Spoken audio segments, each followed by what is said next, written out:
Welcome to Jackie cinemas நேயர்கள் அனைவரையும் இந்த புது வருடத்தின் 2016ஆம் ஆண்டின் முதல் நாளில் உங்களை வரவேற்பதில் மகிழ்ச்சி அடைகின்றேன். இந்த எபிசோடில் மாலை நேரத்து மயக்கம் திரைப்படத்துடைய வீடியோ விமர்சனத்தை பார்க்க போகிறோம். மாலை நேரத்து மயக்கம் திரைப்படத்தை செல்வராகவன் எழுதியிருக்கிறார், இயக்கியிருப்பது அவருடைய மனைவி. இந்த திரைப்படத்தை கோலா பாஸ்கர் தயாரிச்சிருக்காரு. அவங்க பையன் பாலகிருஷ்ண கோலா இதில் நடிச்சிருக்கிறார். ஸோ பஞ்சாப் கோதுமை வாமிகா கபி இந்த திரைப்படத்தில் லீட்ஸ் ரோல் பண்ணியிருக்காங்க. மாலை நேரத்து மயக்கம் திரைப்படத்தினுடைய கதை என்னன்னு பார்த்தோம். அரேஞ்ச் மேரேஜ் அப்படின்றது பல சிக்கல்களை உள்ளடக்கிய ஒரு விஷயம். காதல் மாதிரி அது புரிந்து கொள்ளப்பட்ட விஷயம் கிடையாது. அது மனதுக்கு ஒவ்வாத, பேசி பழகாத, உணர்வுகளை புரிந்து கொள்ளாத இரண்டு பேரை திடீர்னு பெரியவங்க நாங்கள் பார்த்து வச்சிட்டோம் அப்படின்னு கல்யாணம் பண்ணி வச்சுருவாங்க. ஆனால் அந்த ரிலேஷன்ஷிப்புக்குள்ளே நிறைய பிரச்சனைகளை சந்திக்க வேண்டியிருக்கும். ஸோ அப்படி சந்திக்கப்படுற இரண்டு கணவன் மனைவி ரெண்டு பேர் விவகாரத்து வரையும் போகிறாங்க. ஸோ என்னென்ன பிரச்சனையை அவங்க சந்தித்தாங்க, அவங்க மீண்டும் இணைந்தாங்களா இல்லையா அப்படின்றதான் மாலை நேரத்து மயக்கம் திரைப்படத்துடைய கதை. செல்வராகவன் இரண்டாம் உலகம், 1001 போன்ற சர்க்கிள் படங்களில் அவர் சந்தித்தார். என்னதான் ஃபேண்டசி மூவி அப்படின்னாலும் அவர்கிட்ட இருந்த அந்த காதல் உணர்வுபூர்வமான விஷயங்கள் அந்த இரண்டு படங்களுமே இல்லை. இரண்டுமே தோல்வியை தழுவிய படங்கள்.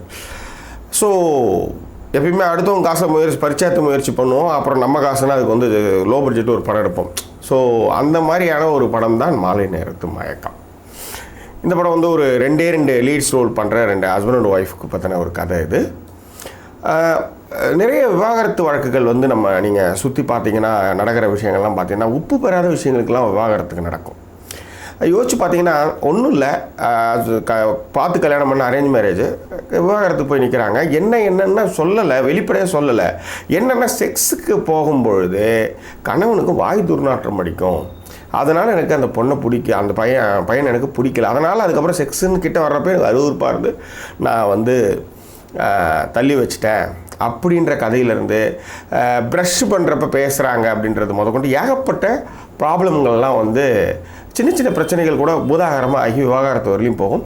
ஸோ அதை இந்த ஒரு ரிலேஷன்ஷிப்பில் இருக்கிற husband and wife, arrange marriage ரிலேஷன்ஷிப்பில் இருக்கிற ஹஸ்பண்ட் அண்ட் ஒய்ஃப் எப்படி எதிர்கொள்கிறாங்கன்றதை மிக அழகாகவே சொல்லியிருக்காருன்னு நினைக்கிறேன். ஸோ ஒரு படத்தை புரிந்து கொள்ளுதல் என்பது அவங்கவுங்க வாழ்வியல் சம்மந்தப்பட்ட விஷயம், உணர்வுபூர்வமான விஷயம், அனுபவம் சார்ந்த விஷயத்தை வைத்து தான் ஒரு திரைப்படத்தினுடைய வெற்றி அமைந்திருக்கிறது. இந்த திரைப்படம் எத்தனை பேருக்கு இது பிடிக்கும் அப்படின்னு நம்ம சொல்ல முடியாது. ஏன்னா எனக்கு இந்த படம் பிடித்திருந்தது. காரணம் என்னென்னா இந்த திரைப்படத்தில் உள்ள அடிநாதமான காதல். இந்த படத்தில் நடித்த லீட்ஸ் ரோல் பண்ணவங்களுடைய கேரக்டர்ஸ்லாம் பார்த்துடலாம். பாலகிருஷ்ண கோலா பாஸ்கருடைய பையன்.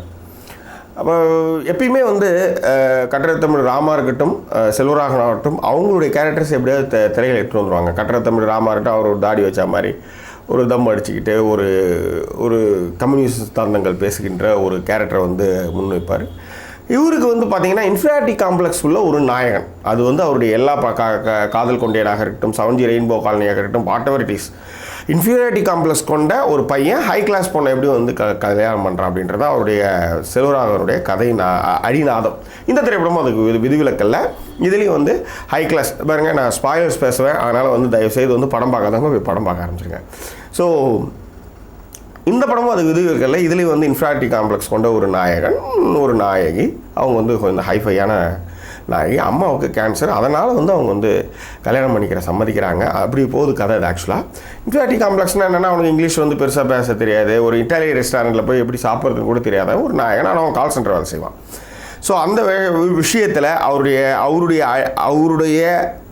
என்ன சொல்கிறது, பேக் போன்னாக இருக்கிற கேரக்டரே முன்னாடி வர்றதுனால ஸோ பாலகிருஷ்ண கோலாவும் அதுக்கு விதிவிலக்கில் அதே மாதிரி தான் பண்ணியிருக்காரு. பட் என்னென்னா இந்த ரவிகிருஷ்ணா பேசுகிற மாதிரியான அந்த பேசுகிற துணி சில இடங்களில் கொஞ்சம் அது என்ன சொல்கிறது ஒத்துக்கலை. It's not comfort. அதன் பிறகு பார்த்திங்கன்னா இந்த வாமிகா காபி, அது இந்த பொண்ணு பஞ்சாப் கோதுமை, அமெரிக்கான் டிவி ஷோஸ்லாம் டான்ஸ்லாம் ஆடி அதன் பிறகு நிறைய படங்கள் நடிச்சிருக்காங்க. நல்ல எக்ஸ்பிரஷன்லாம் கொடுக்குறாங்க. நல்லா திருத்தமாக முகம் கழுவி ஒரு தலை வாரி சின்னதாக ஒரு பொட்டு வைக்கிறப்ப அப்படியே மங்கள கடாட்சமாக இருக்கிறாங்க. அவங்க ரொம்ப கேஷுவலாக நடிச்சிருக்காங்க. பட் ஒரு ஹை கிளாஸ் பொண்ணுக்கு பின்னாடி இருக்கிற உளவியல் சிக்கல்கள், அவங்களுடைய நினைவு, அவங்களுடைய விஷயம்லாம் என்ன மாதிரியான விஷயங்கள்லாம் இந்த படம் கொஞ்சம் விரிவாகவே அலசுகின்றதுன்னே சொல்ல முடியும். ஸோ வாமிகா கோபி வந்து அவங்களுடைய பாத்திரத்தை வந்து மிக சிறப்பாகவே பண்ணியிருக்காங்க. திரைப்படத்திற்கு வந்து எடிட்டிங் வந்து அமித், சினிமோட்டோகிராஃபி வந்து ஸ்ரீதர் அண்ட் எடிட்டிங் வந்து ருகேஷ்.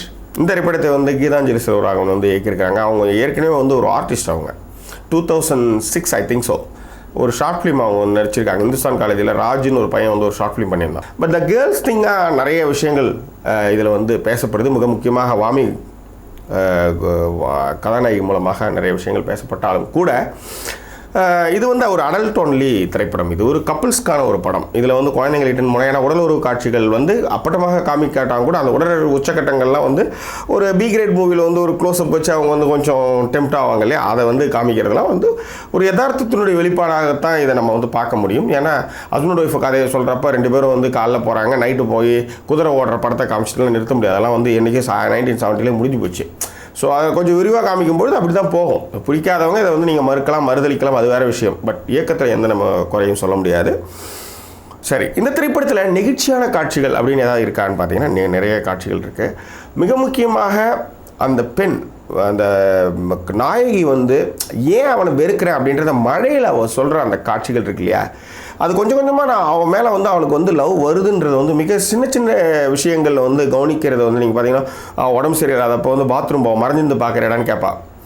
ஐயோ இங்கே நாற்று அடிக்குது உள்ளாரெலாம் வந்து அவ்வளோதான்றப்போ ஒரு சின்ன சிரிப்பா. ஸோ ஒரு மாதிரி அவன் மேலே வந்து ஒரு சாஃப்ட் கார்னர் அவளுக்கு வந்து எப்படி வெறுப்பின் உச்சமாக இருந்த ஒரு கேரக்டர் மேலே எப்படி சாஃப்ட் கார்னர் வந்துக்கிட்டே இருக்குது அப்படின்றது வந்து அந்த மாதிரி விஷயங்கள்லாம் வந்து ரொம்ப நல்லாவே இருக்குது. மிக முக்கியமாக கிளைமேக்ஸில் இந்த வெற்றும் உடம்போடு வந்து அவன் வந்து கொரட்டை விட்டு தூங்கிட்டு இருக்கிறப்ப அது மேலே அவனை வந்து கொஞ்சம் படுக்கிறப்ப அந்த கொரட்டையினுடைய அந்த உடம்பும் மேலே ஏறி இறங்குற காட்சி வந்து கவித்துவமான காட்சி. ஓகே, இந்த படத்தில் மைனஸ் அப்படின்னு பார்த்தீங்கன்னா எப்பயுமே நம்ம வந்து உணர்வுபூர்வமான படங்களை அணுகியதில் வந்து நம்மளுக்கு வந்து அனுபவம் வந்து மிக குறைவு.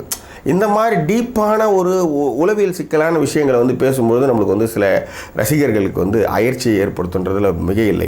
ஆனால் இந்த திரைப்படத்தை யாரெல்லாம் ரசிப்பாங்க அப்படின்னா நிச்சயமாக கணவன் மனைவி, காதலர்கள், காதல் வயப்பட்டவர்களுக்கு இந்த திரைப்படம் கண்டிப்பாக பிடிக்கும். பட் எனிவே ஒரு குட் அட்டம்ப்ட். ஆனால் நிறைய பேருக்கு இந்த படம் புரிந்து கொள்ளப்படுவது வந்து மிக குறைவாகவே இருக்கும்.